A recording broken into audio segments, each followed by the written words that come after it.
It's the SEC championship game. It's Georgia. It's Bama. It's for a guaranteed spot in the college football playoff. If you're Bama, you feel pretty good about your chances to be in the playoff. Now, we have some people in this office, one of which we work with very closely is a Bama alumni, and he keeps saying, hey, listen, if we don't beat Georgia, if it looks ugly, maybe we don't find our way in. So, Bama fans, let me know in the comment section, do you think even with a loss, if an ugly loss to Georgia, do you find yourself outside of the college football playoff? I don't think so, but want to hear from y'all. Want to give you our closing thoughts for the SEC championship game. One for Georgia, one for Bama. We'll do that in a second. Before we do that, though, make sure you're subscribed to college football. Nothing but college football year-round.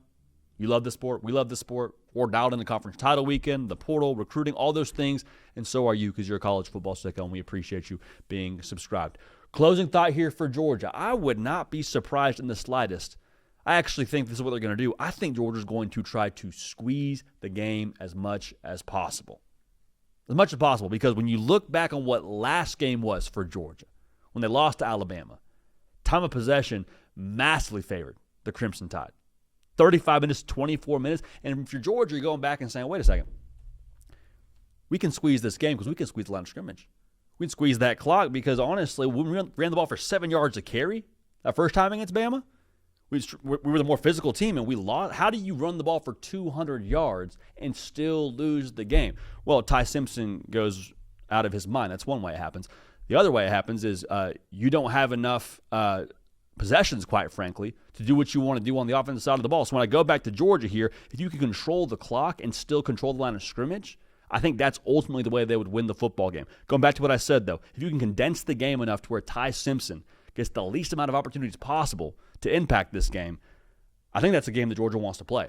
Because as good as Georgia has been at different points this season defensively, and they've answered the call to action, I think this is actually a game where you want your offense to have their say on things. I want Chauncey Bowens to have his say. I want Nate Frazier. I want my offensive line, even without Drew Bobo here, to be able to impose their will and go take the football game for you. Okay, now, for Alabama, my closing thought for y'all is I think if you have 4 yards of carry on the ground, you win.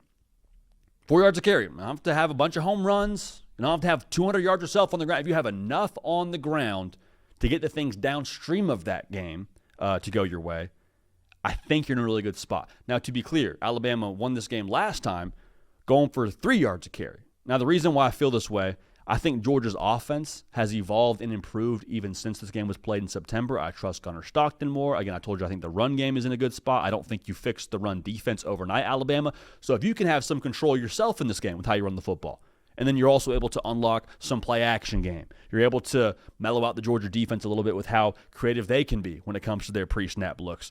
Also, ideal third down distances. I mean, it wasn't an accident Alabama won that football game, and they were 13 for 19 of third down. Those two things were very closely linked together. So you can run the football at 4 yards a carry.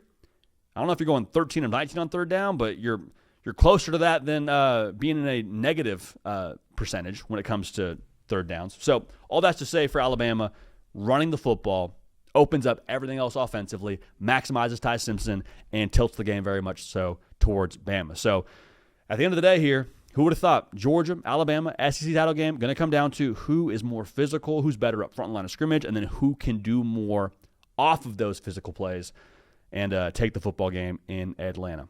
I can't wait for this one. I know you can't wait for this one. Let me know your thoughts in the comment section, Bama fans, about your playoff aspirations. And also, if you're a Georgia fan, go ahead and give us your final score prediction if you think you're winning the game, that is. All right? Appreciate y'all. Love y'all. For Cato on the ones and the twos, for myself, JD Pickell, we're going to keep this party rolling. We will see y'all next time.